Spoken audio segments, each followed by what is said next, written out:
North Carolina is a hub for abandoned places. By now, I'm sure many of you have heard the tale of Mogwai's Palace, a very real place with horrors on a grandiose scale. However, Disney's skeletons aren't the only ones in the closet. In 1970, a theme park called The Land of Oz was opened in Beach Mountain, North Carolina. It wasn't the product of a big corporation, just a local attempt to bring in tourists for year-round fun. The place included not only a ski resort, but a variety of rides and roller coasters. 20,000 people came on the opening day. The park became an instant hit and was the Southeast's best attraction in its first year. Everything went downhill from there.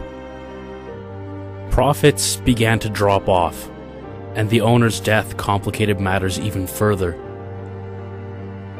Eventually, the graduation of these events forced the park to be purchased by a company called Carolina Caribbean Corp. The housing market needed a boost, and a subdivision was planned to be put in place of the attraction.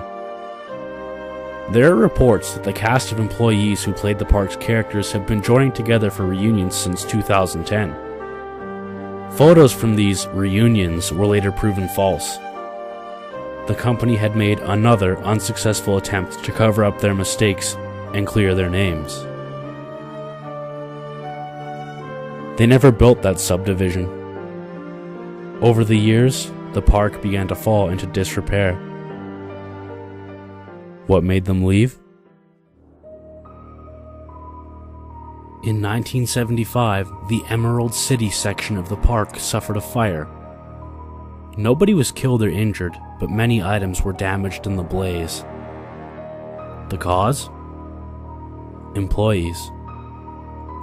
Emerald Mountain Properties, the estate-operated company that ran the park, hired actual midgets to play the part of the Munchkins. All of them were illegal immigrants, which was, and still is, a perfectly acceptable practice in the South. They lived within the park's quarters, and were paid next to nothing. The conditions in which they lived were deplorable. Rats regularly scurried around, their water supply was tainted with rust, and their electricity regularly shorted. The workers demanded a raise for having to live in such circumstances, and in response, they were threatened with eviction. This was unacceptable to them. In an act of retribution, they started a fire in the park's main section. Park officials quickly covered up the fire as an accident due to faulty wiring. Little did they know, they only dug themselves deeper. The attraction saw a sharp decline of visitors immediately after the incident. Something about this didn't add up. How does a fire and some unruly employees precipitate the shutdown of a park as big as Land of Oz? And what happened to the workers?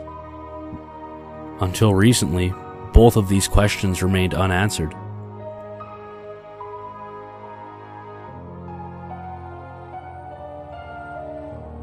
For years after the park's abandonment, groups of kids would sneak into the perimeters and wander the grounds. Their bodies would always end up in the same place, at the gates to the yellow brick road.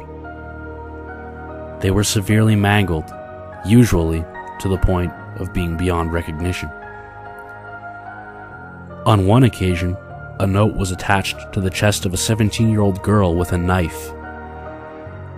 It read, "Do not walk the road." Teenagers walking down the road would often record their walk on video to capture the experience. Every device that held the recording of the yellow brick road would turn up next to the body. When checked for evidence, the recordings always showed only static.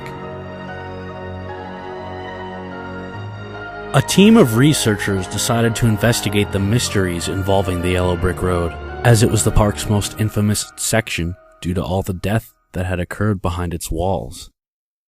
2 cameras placed inside of a lightly armored car captured photo stills of the yellow brick road and sent them back to the team's computer as the car cruised along the path.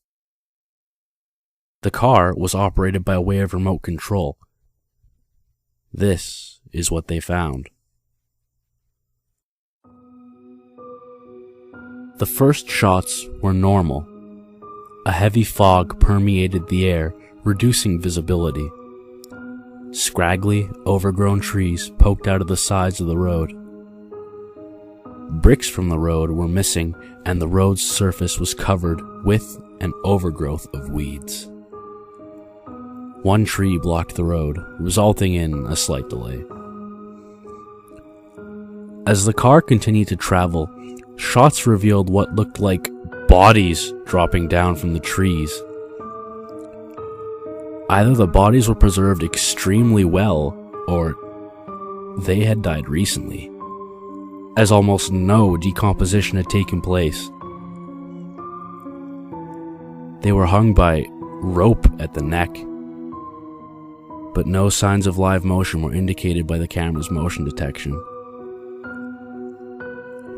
Every one of the bodies appeared to be dressed in the outfits of the Munchkins. At first, the bodies were stagnant. Later in the car's journey, the Munchkins' eyes began to glow with a yellow light and faced towards the car.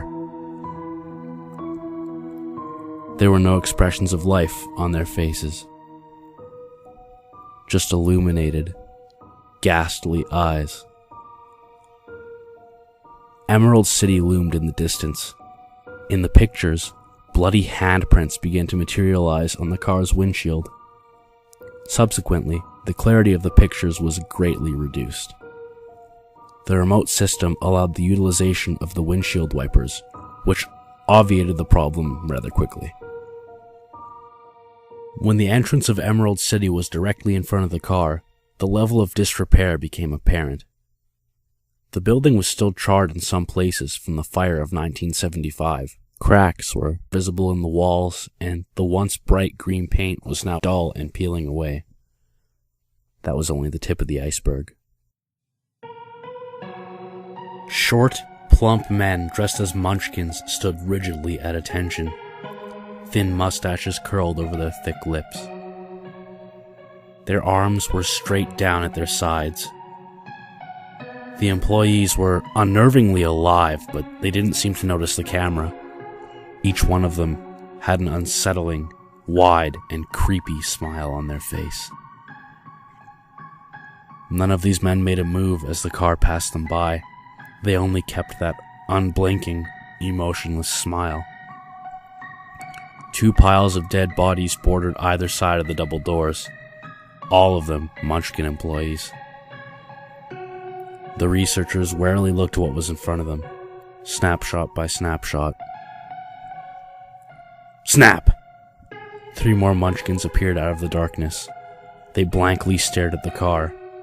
Above the entrance of the door, a message was messily etched into the wood. Do not walk the road. Snap!